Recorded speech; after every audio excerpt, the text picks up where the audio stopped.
ಎಲ್ರಿಗೂ ನಮಸ್ಕಾರ. ಜೂನ್ 1 ಮತ್ತು ಮೇಲೆ 2ನೇ ತಾರೀಕಿನ ಪ್ರಮುಖ ಪ್ರಚಲಿತ ಘಟನೆಗಳ ಬಗ್ಗೆ ನಾವು ಅಧ್ಯಯನ ಮಾಡ್ತಾ ಹೋಗೋಣ. ಅದರಲ್ಲಿ ಫಸ್ಟ್ ಗೃಹ ಆರೋಗ್ಯ ಯೋಜನೆ. ಈ ಗೃಹ ಆರೋಗ್ಯ ಯೋಜನೆ ಮೊದಲು ಜಾರಿಗೆ ಆಗಿದ್ದು ಯಾವಾಗಪ್ಪ ಅಂತಂದರೆ ಅಕ್ಟೋಬರ್ 2024ರಲ್ಲಿ. ಇದು ಫಸ್ಟ್ ಎಲ್ಲಿ ಜಾರಿಗೆ ಮಾಡ್ತಾರಪ್ಪ ಅಂತಂದರೆ ಕೋಲಾರದಲ್ಲಿ ಮೊದಲ ಬಾರಿಗೆ ಚಾಲನೆ ನೀಡ್ತಾರೆ ಗೃಹ ಆರೋಗ್ಯ ಯೋಜನೆಗೆ. ಇದು ಪ್ರೆಸೆಂಟ್ ಸುದ್ದಿಯಲ್ಲಿದೆ ಗೃಹ ಆರೋಗ್ಯ ಯೋಜನೆ ಅನ್ನೋದು. ಇದರ ಉದ್ದೇಶ ಬಂದುಬಿಟ್ಟು ಗ್ರಾಮೀಣ ಪ್ರದೇಶದಲ್ಲಿ 30 ವರ್ಷ ಮೇಲ್ಪಟ್ಟವರಿಗೆ 14 ಸಾಂಕ್ರಾಮಿಕವಲ್ಲದ ರೋಗಗಳ ಬಗ್ಗೆ ತಪಾಸಣೆ ಮಾಡುವುದಾಗಿದೆ. ಗೃಹ ಆರೋಗ್ಯ ಯೋಜನೆ ಅನ್ನೋದು ಕರ್ನಾಟಕದಲ್ಲಿ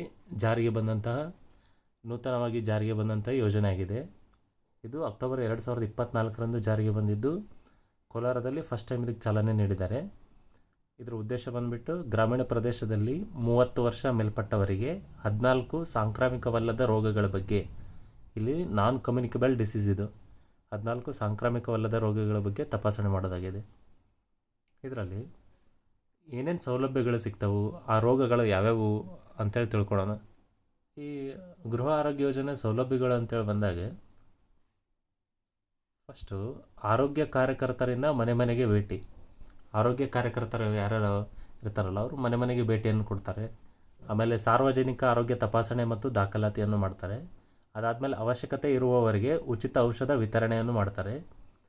ಬಾಯಿ, ಸ್ತನ, ಗರ್ಭಕಂಠದ ಕ್ಯಾನ್ಸರ್ ಪತ್ತೆಗೆ ಏನು ಮಾಡ್ತಾರೆ, ಸ್ಕ್ರೀನಿಂಗ್ ಮಾಡ್ತಾರೆ. ಅಗತ್ಯವಿರುವವರಿಗೆ ಮುಂದಿನ ಹಂತದಲ್ಲಿ ಆಯುಷ್ಮಾನ್ ಆರೋಗ್ಯ ಕೇಂದ್ರಗಳಲ್ಲಿ ಹೆಚ್ಚಿನ ಚಿಕಿತ್ಸೆಯನ್ನು ಸಹ ಈ ಯೋಜನೆಯಡಿ ನೀಡಲಾಗ್ತದೆ. ಗೃಹ ಆರೋಗ್ಯ ಯೋಜನೆ ಅಂತಕ್ಕಂಥದ್ದು ಮನೆ ಬಾಗಿಲಿಗೆ ಆರೋಗ್ಯ ಭಾಗ್ಯ ಅಂತೇಳಿದ್ರೆ ನಾವು ಡಿಫೈನ್ ಮಾಡ್ತೀವಿ. ಈ ಯೋಜನೆ ಅಡಿಯಲ್ಲಿ ಯಾವ್ಯಾವ ರೋಗಗಳು ಕವರ್ ಆಗ್ತಾವಪ್ಪ, 14 ರೋಗಗಳು ಬರ್ತವೆ ಟೋಟಲ್. ಆ 14 ರೋಗಗಳು ಯಾವ್ಯಾವು ಅಂತ ನೋಡೋಣ ನಾವೀಗ. ಈ 14 ರೋಗಗಳು ಯಾವ್ಯಾವು, ಆಮೇಲೆ ಇದರಲ್ಲಿ ಗೃಹ ಆರೋಗ್ಯ ಯೋಜನೆ ಮೇಲೆ ಯಾವ ಥರ ಕ್ವಶನ್ಸ್ ಕೇಳ್ಬೋದು ಅನ್ನೋದನ್ನು ಡಿಸ್ಕಷನ್ ಮಾಡೋಣ. ಈ ಗೃಹ ಆರೋಗ್ಯ ಯೋಜನೆ ಅಡಿಯಲ್ಲಿ ಮಧುಮೇಹ ಆಗಿರ್ಬೋದು, ರಕ್ತದೊತ್ತಡ ಆಗಿರ್ಬೋದು, ಬಾಯಿ ಕ್ಯಾನ್ಸರ್ ಆಗಿರ್ಬೋದು, ಸ್ತನ ಕ್ಯಾನ್ಸರ್, ಗರ್ಭಕಂಠದ ಕ್ಯಾನ್ಸರ್,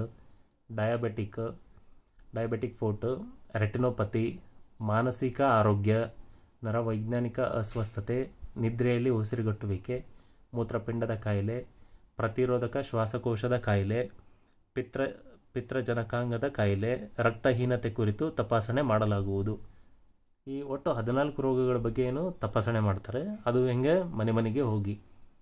ಇದು ರಿಲೇಟೆಡ್ ಯಾವ ಥರ ಕ್ವಶನ್ ಬರುತ್ತೆ, ಗೃಹ ಆರೋಗ್ಯ ಯೋಜನೆಯ ರಿಲೇಟೆಡ್ ಯಾವ ಥರ ಕ್ವಶನ್ಸ್ ಬರುತ್ತಪ್ಪ ಅಂತಂದರೆ ಇಲ್ಲಿದೆ ನೋಡಿ. ಗೃಹ ಆರೋಗ್ಯ ಯೋಜನೆಯಡಿಯಲ್ಲಿ ಮನೆ ಮನೆಗೆ ಭೇಟಿ ನೀಡುವಲ್ಲಿ ಈ ಕೆಳಗಿನ ಯಾವ ಸಾಂಕ್ರಾಮಿಕವಲ್ಲದ ರೋಗಗಳನ್ನು ಪರೀಕ್ಷಿಸಲಾಗುವುದಿಲ್ಲ ಅಂತ ಕೇಳಿದ್ದಾರೆ. ಅಲ್ಲಿ 14 ರೋಗಗಳಿದ್ವಲ್ಲ, ಆ 14 ರೋಗಗಳಲ್ಲಿ ಈ ಕೆಳಗಡೆ 4 ಆಪ್ಷನ್ಸ್ ಕೊಟ್ಟಿದ್ದಾರೆ. ಸ್ತನ ಕ್ಯಾನ್ಸರ್, ಬಾಯಿ ಕ್ಯಾನ್ಸರ್, ರೆಟಿನೋಪತಿ, ಅಸ್ತಮಾ ಅಂತೇಳಿ. ಇದರೊಳಗೆ ಅಸ್ತಮಾ ಅಂತೇಳಿ ಏನಿದೆ ಅಲ್ಲ, ಇದು ಆ ಸಾಂಕ್ರಾಮಿಕವಲ್ಲದ ರೋಗಗಳಲ್ಲಿ ಬರೋಂಗಿಲ್ಲ. ಸ್ತನ ಕ್ಯಾನ್ಸರ್ ಬರುತ್ತೆ, ಬಾಯಿ ಕ್ಯಾನ್ಸರ್ ಬರುತ್ತೆ, ರೆಟಿನೋಪತಿ ಬರುತ್ತೆ. Next question. ಕರ್ನಾಟಕದಲ್ಲಿ ಮನೆ ಮನೆಗೆ ಆರೋಗ್ಯ ತಪಾಸಣೆ ನಡೆಸುವ ಹೊಸ ಆರೋಗ್ಯ ಯೋಜನೆ ಯಾವುದಪ್ಪ ಅಂತಂದರೆ ರೀಸೆಂಟಾಗಿ ಜಾರಿಗೆ ತೊಗೊಂಬಂದಿರೋದು ಅದು ಗೃಹ ಆರೋಗ್ಯ ಯೋಜನೆ. ಇದಿಷ್ಟು ಗೃಹ ಆರೋಗ್ಯ ಯೋಜನೆ ಬಗ್ಗೆ ಕುರಿತಾಗಿ ಇರತಕ್ಕಂಥ ಮಾಹಿತಿ. ನೆಕ್ಸ್ಟ್ 2ನೇ ಕ್ವಶನ್ ಅಂತೇಳಿ ತೊಗೊಂಡಾಗ ನಾವು ಕರ್ನಾಟಕ ರಾಜ್ಯದ ಪ್ರಪ್ರಥಮ ಸಾವಯವ ಕೃಷಿ ತಾಲೂಕು ಅಂತೇಳಿ ನಾವು ಯಾವುದನ್ನು ಘೋಷಣೆ ಮಾಡಿದ್ದೀವಪ್ಪ ಅಂತಂದರೆ option number A Joida, option number B Kushtagi, option number C Hubballi, option number D Bengaluru ಉತ್ತರ. ಇದು ಕರೆಕ್ಟ್ ಆನ್ಸರ್ ಬಂದುಬಿಟ್ಟು ಆಪ್ಷನ್ ನಂಬರ್ ಎ ಜೊಯ್ಡಾ ಅಂತೇಳಿದೆ ಅಲ್ಲ, ಇದು ಜೊಯ್ಡಾ ಅನ್ನೋ ತಾಲೂಕು ಉತ್ತರ ಕನ್ನಡ ಜಿಲ್ಲೆಯಲ್ಲಿ ಬರುತ್ತೆ. ಇಲ್ಲಿದೆ ನೋಡಿ. ಜೊಯ್ಡಾ ರಾಜ್ಯದ ಪ್ರಥಮ ಸಾವಯವ ಕೃಷಿ ತಾಲೂಕು. ರಾಜ್ಯದಲ್ಲಿ ಸುಸ್ಥಿರ ಸಾವಯವ ಕೃಷಿಗೆ ಉತ್ತೇಜನ ನೀಡಲು ಮುಂದಾಗಿರುವ ಕೃಷಿ ಇಲಾಖೆ ಪ್ರಾಯೋಗಿಕ ಹಂತವಾಗಿ ಉತ್ತರ ಕನ್ನಡ ಜಿಲ್ಲೆಯ ಜೊಯ್ಡಾ ತಾಲೂಕನ್ನು ರಾಜ್ಯದ ಪ್ರಥಮ ಸಾವಯವ ತಾಲೂಕನ್ನಾಗಿ ಆಯ್ಕೆ ಮಾಡಿದೆ.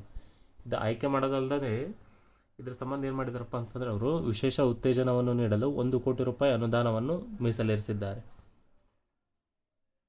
Next question. ಕಿರು ಜಲ ವಿದ್ಯುತ್ ಯೋಜನೆ ಅಂತೇಳಿ ಇದು ಭಾಳ ದಿನ ಆಯಿತು ಕರೆಂಟ್ ಅಫೇರ್ಸಲ್ಲಿ ಬರ್ತಾ ಇದ್ದು ಈ ಟಾಪಿಕ್.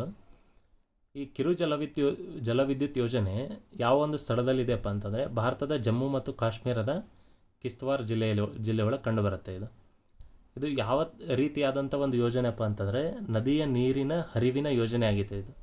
ಆಮೇಲೆ ಇದ್ರ ಕೆಪಾಸಿಟಿ ಬಂದುಬಿಟ್ಟು 624 ಮೆಗಾವ್ಯಾಟ್. ಇದಕ್ಕೆ ಒಟ್ಟು ಅಂದಾಜು ಎಷ್ಟು ವೆಚ್ಚವನ್ನು ಮಾಡಲಾಗಿದೆಪ್ಪ ಅಂತಂದರೆ 4287 ಕೋಟಿ ರೂಪಾಯಿನ. ಇದು ಯಾವ ನದಿಗಿದೆಯಪ್ಪ ಅಂತಂದರೆ ಚೀನಾಬ್ ನದಿಗೆ. ಈ ಕಿರು ಜಲವಿದ್ಯುತ್ ಯೋಜನೆ ಈ ಕೆಳಗಿನ ಯಾವ ಜಿಲ್ಲೆಯಲ್ಲಿ ಕಂಡುಬರುತ್ತದೆಯಪ್ಪ ಅಂತಂದರೆ ಇದು ಆಲ್ರೆಡಿ ಕ್ವಶನ್ ಆಗಿದೆ ವೆಸ್ಟ್ ಬೆಂಗಾಲ್ ಸರ್ವಿಸ್ ಪಬ್ಲಿಕ್ ಕಮಿಷನಲ್ಲಿ. ಇದಕ್ಕೆ ರೈಟ್ ಆನ್ಸರ್ ಬಂದ್ಬಿಟ್ಟು ಕಿಶ್ವಾರ್, ಆಪ್ಷನ್ ನಂಬರ್ ಡಿ. ಇಲ್ಲಿದೆ ನೋಡಿ, approval for investment in Kiru hydro electric project in Jammu and Kashmir ಅಂತೇಳಿ 624 ಮೆಗಾವ್ಯಾಟ್ ಕೆಪಾಸಿಟಿಯನ್ನು ಹೊಂದಿದೆ. Next, the Kiru hydro power project a major run of river scheme is located on which of the following rivers. ಇದು ಹೇಳಿದ್ನಲ್ಲ, ಬಿಯಾಸ್, ಚಿನಾಬ್, ರಾವಿ, ಸಟ್ಲೇಜಪ್ಪ ಅಂತಂದರೆ ಚಿನಾಬ್ ನದಿಯ ಮೇಲೆ. ಇದಿಷ್ಟು ಇವತ್ತಿನ MCQs. ನೆಕ್ಸ್ಟ್ ಇದೇ ಥರ MCQs ಬೇಕಪ್ಪ ಅಂತಂದರೆ ಕಮೆಂಟ್ ಮಾಡಿ, ಶೇರ್ ಮಾಡಿ, ಸಬ್ಸ್ಕ್ರೈಬ್ ಮಾಡಿ. Thank you so much.